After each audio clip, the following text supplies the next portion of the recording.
On va passer à l'euro-dollar et les traders vont chercher à évaluer, et on l'évoquait, si le conflit iranien va durer ou au contraire s'il va vite se stopper.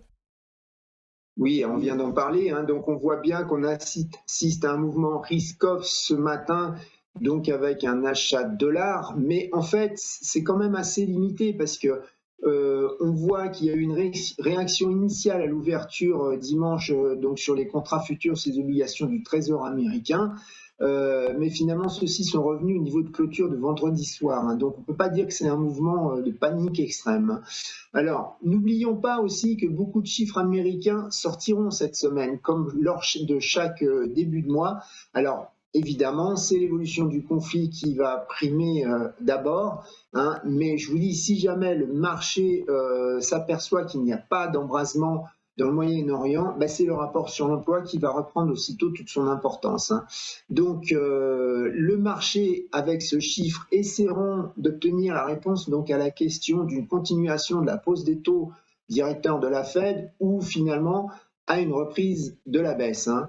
Alors, on aura aussi d'autres chiffres qui vont sortir plutôt cette semaine, dès aujourd'hui d'ailleurs, hein. Va y avoir la publication des indices des directeurs d'achat calculés par l'ISM, mais on aura celui des services qui sera donc un petit peu plus scruté par les traders, hein, parce que l'inflation dans les services, ben, elle reste conséquente, hein.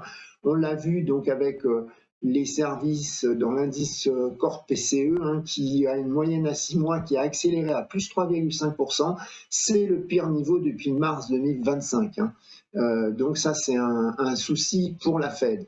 Alors, si on regarde du côté analyse technique, hein, la semaine dernière, la paire a monté de 35 pips avec un plus bas qui était un 17,66 et un plus haut à 1,1834, hein, mais en fait, on a globalement assisté à un trading range de 68 pips, donc un trading range légèrement haussier de 68 pips, hein. Ce matin, on a une baisse de 100 pips, hein, due donc au conflit, hein, mais comme je vous l'ai dit, bah, c'est un mouvement qui reste plutôt limité pour l'instant. Alors par conséquent, bah, on se retrouve à surveiller les mêmes niveaux techniques que la semaine dernière, hein.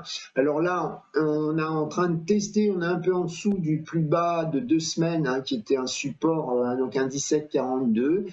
Donc à voir si à la fin de la journée, on va repasser au-dessus ou pas.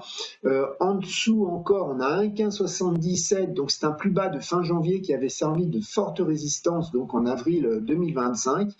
Côté résistance, on a un 19,16, hein, qui est une résistance plutôt intermédiaire, hein, qui correspond à un niveau qui avait été rejeté en septembre dernier.